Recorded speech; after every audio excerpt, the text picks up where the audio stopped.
Itu dicerminkan oleh pemimpinnya, kepemimpinan nasional, dimulai dari presiden sampai kepada pemimpin-pemimpin lembaga negara, sampai kepada tokoh-tokohnya. Ketika pemimpin negara itu perilakunya tidak konsisten, ketika perilaku negara itu, pemimpin negara itu menunjukkan bukan teladan yang baik, maka dia patut ditinggalkan. Dia tidak boleh dicontoh. Maka itu berarti terjadi kegagalan pertama. 10 tahun pertama di era Joko Widodo, saya orang pertama yang menulis "Shame on you, Joko Widodo". Apa poinnya? Joko Widodo bukan teladan. Hei, engkau telah mempermalukan sesungguhnya.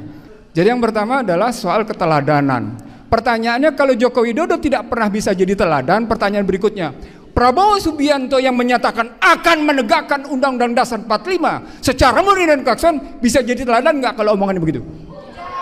Surat kemarin itu bukti nyata bahwa dia tidak bisa diteladan. Bismillahirrahmanirrahim. Assalamualaikum warahmatullahi wabarakatuh. Ini saya ngebelakangin para tokoh nih. Jadi saya minta maaf Bapak kalau saya ngebelakangin Bapak sekalian. Saya bicara dua hal. Yang pertama oleh-olehnya Prabowo Subianto, dan yang kedua dari oleh-oleh itu kita ngelihat apakah retorika sejak 20 Oktober sampai dengan kemarin surat yang beredar mendukung Ridwan Kamil dan Susmono itu ajak dalam kehidupan ekonomi politik kita. Bapak sekalian, saya mencatat hanya perjalanan APEC dan G20.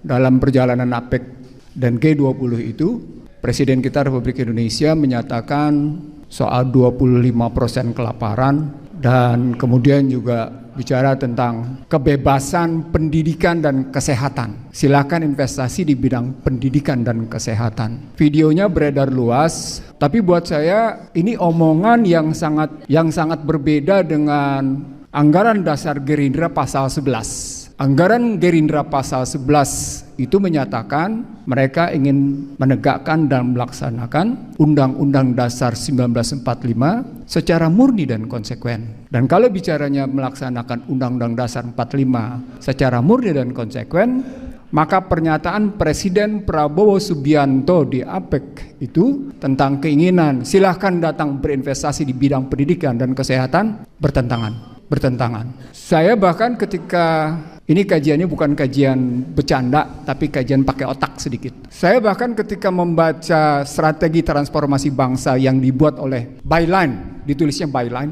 oleh Prabowo Subianto, dan menyatakan ekonomi Pancasila atau ekonomi kerakyatan adalah Jokowinomics. Jokowinomics adalah ekonomi Pancasila, ekonomi kerakyatan. Itu bukti bahwa ada yang salah. Seketika di channel saya, I See The Real Show, dan di beberapa tempat saya menyatakan ini bukti bahwa sesungguhnya Presiden Prabowo Subianto tidak mengerti apa makna sesungguhnya ekonomi kerakyatan. Apalagi hendak mengatakan no one left behind. No one left behind itu konsepnya bapaknya, Sumitro Djodikusumo, yang ingin mengatakan pembangunan harus dinikmati oleh semuanya tanpa ada satupun yang tertinggal. Kalau itu konsepnya, maka konsep Jokowinomics bukan konsep ekonomi kerakyatan. Tapi bagaimana dia tulis dengan byline, strategi transformasi bangsa sebagai ekonomi kerakyatan, ekonomi Pancasila, kalau dalam istilah saya ekonomi konstitusi, itu sama dengan Jokowinomics. Ini bentuk misleading interpretation, satu pemahaman yang sesat. Ulang, ini bentuk misleading interpretation, satu pemahaman yang tepat. Dibuktikan kembali dengan pidato di APEC bahwa pendidikan dan kesehatan diliberalkan. Undang-undang Badan Hukum Pendidikan dibatalkan oleh MK untuk menyatakan bahwa pendidikan tidak boleh diliberalkan. Kita sudah tahu itu. Tapi kemudian diudah lagi dengan undang-undang sampai akhirnya sekarang kampus otonomi, dampaknya liberal habis. Dampaknya habis liberal. Dan Anda bisa lihat fakultas kedokteran biayanya 500 sampai dengan 1 miliar. Anda bisa lihat untuk sekedar masuk fakultas hukum yang masuk dengan jalur normal, Anda tetap butuh biaya 50 jutaan. Jadi tidak ada lagi yang namanya biaya murah untuk pendidikan. Maka sejumlah orang yang sedikit punya uang mengatakan lebih baik menyekolahkannya di luar daripada menyekolahkan di Indonesia, sementara kurikulum di Indonesia tidak menjamin anaknya akan lebih cerdas. Dan pada saat sama ketika dinyatakan pendidikan diliberalkan, maka ada 4 kesalahan Bapak Ibu sekalian. Saya kira ini bentuk kesalahan yang amat sangat mendasar dalam cara berpikir para tokoh bangsa. Saya ingin mengatakan ini kesalahan amat sangat mendasar dalam cara berpikir para tokoh bangsa di negeri ini. Dunia pendidikan digawangi oleh 4 pihak.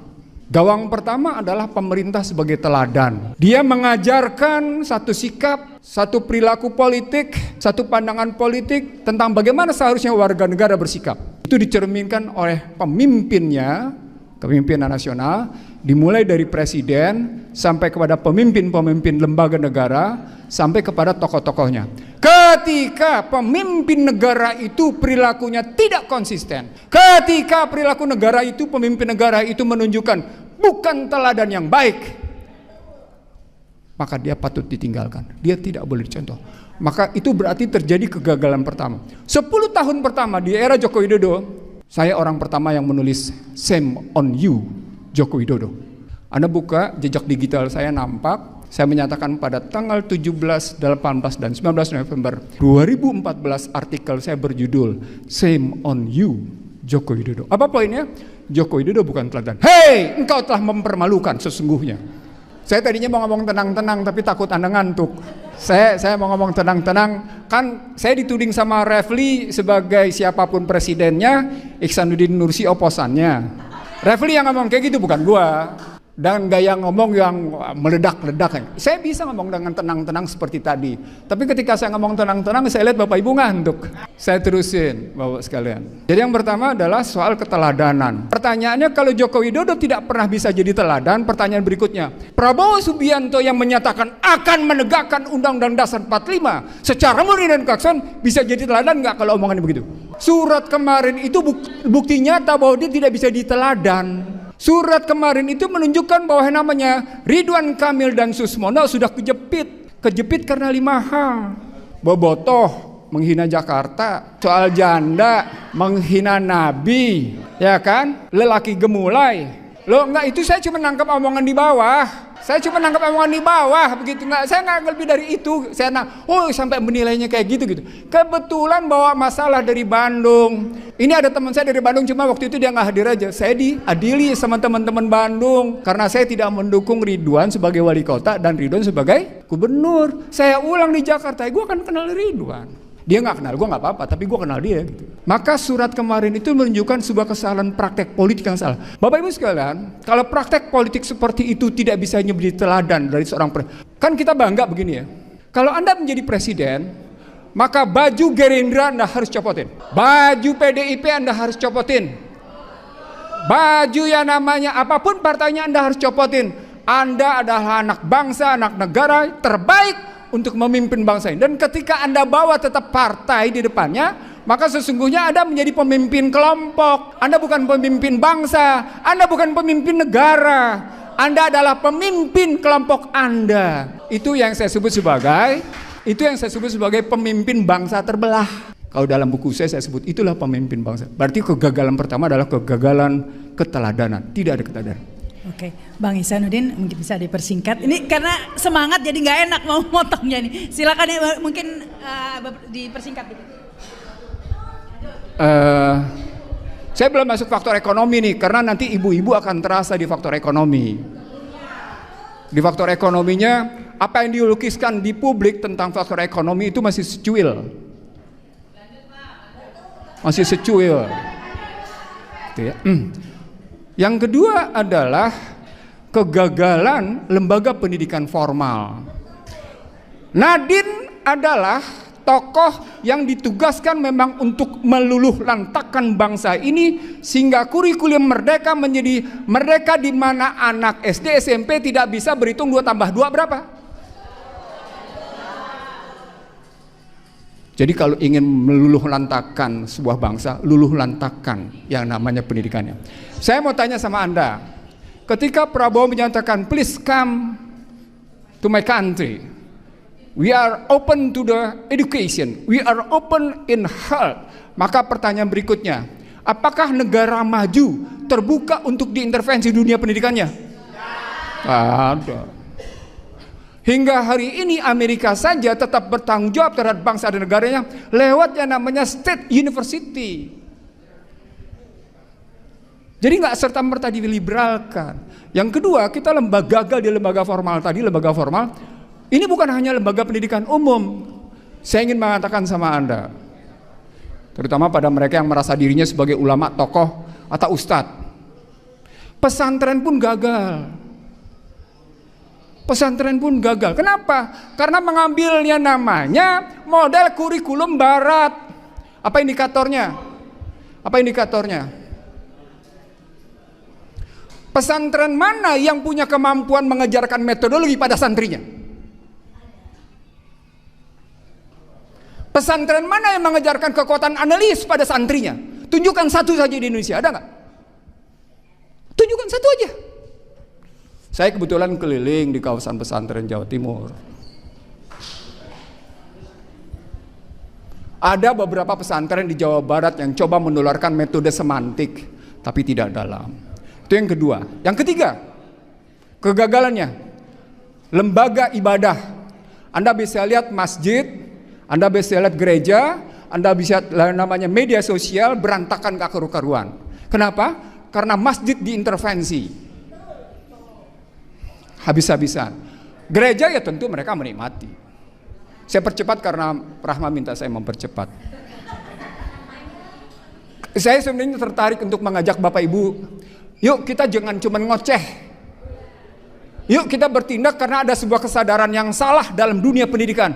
Dan ujungnya yang keempat, kesalahan pendidikan di rumah tangga. Di mana bapak tidak bisa menjadi teladan, ibu tidak bisa mengajarkan yang namanya soft skill. Ulang, bapak tidak bisa menjadi teladan dalam format berpikir, format bersikap, format mengambil pendidikan, tapi pada saat sama ibu tidak bisa mengajarkan soft skill, satu pelajaran sederhana untuk kebaikan hubungan, kesantunan hubungan. Maka Anda bisa lihat yang namanya Gen Z itu perilakunya kayak apa. Empat-empatnya gagal. Kalau empat-empatnya gagal, dunia pendidikan kita kayaknya akhirnya gimana? Jadilah niretik. Maka kehadiran Fufu Fafa, maka kehadiran yang namanya bocil jadi wapres, lu tuh niretik, lu tuh nirmoral. Itu disebabkan kegagalan pendidikan. Lalu kemudian terbelalak kita dengan pendidikan-pendidikan luar, dengan sertifikat dari luar, padahal diragukan sertifikatnya. Artinya apa? Double kegagalan kita. Nah, kalau pendidikan politik, pendidikan dalam gagal, begitu masuk ke ekonomi, maaf ya, maaf. Saya cuma ngambil satu indikator saja karena Rahma minta mempersingkat. No, saya dalam posisi sesungguhnya amat sangat terenyuh, amat sangat sedih melihat euforia kemenangan Prabowo Subianto dengan pidato 20 Oktober yang begitu menggelegar. Tapi sesungguhnya ketika diuber kontennya menyedihkan. Apa indikatornya? Sederhana. Mari kita lihat. Dua indikatornya. APBN 2025 nilai tukarnya berapa? Berapa nilai tukar APBN 2025 dalam Undang-Undang APBN 2025? Berapa nilai tukarnya? 16.100. Kalau Anda jawab nggak tahu, itu bukti bahwa Anda tidak peduli sedang dilakukan pemiskinan struktural sama Anda. Kenaikan perpajakan sebesar 43 sampai dengan 44 triliun disebabkan oleh kenaikan PPN 1%. Tetapi ada tetapinya. Tetapinya adalah Gini rasio dari 5 tahun sebelumnya ke 5 tahun ke depan tidak bergeser sama sekali. Dia bergerak 0,379 sampai dengan 0,382. Kalau dalam istilah saya 0,421. Apa poinnya? Tidak terjadinya perubahan ketimpangan. Apa poinnya? Ada prestasi? Nggak ada. Pada saat yang sama, Anda butuh soal makan bergizi gratis. Anda butuh yang namanya bantuan luar untuk melakukan itu. Padahal, kalau dalam konsep saya pada mereka, Anda punya potensi yang amat sangat luar biasa. Tetapi karena Anda telah menumpuk isu political distrust,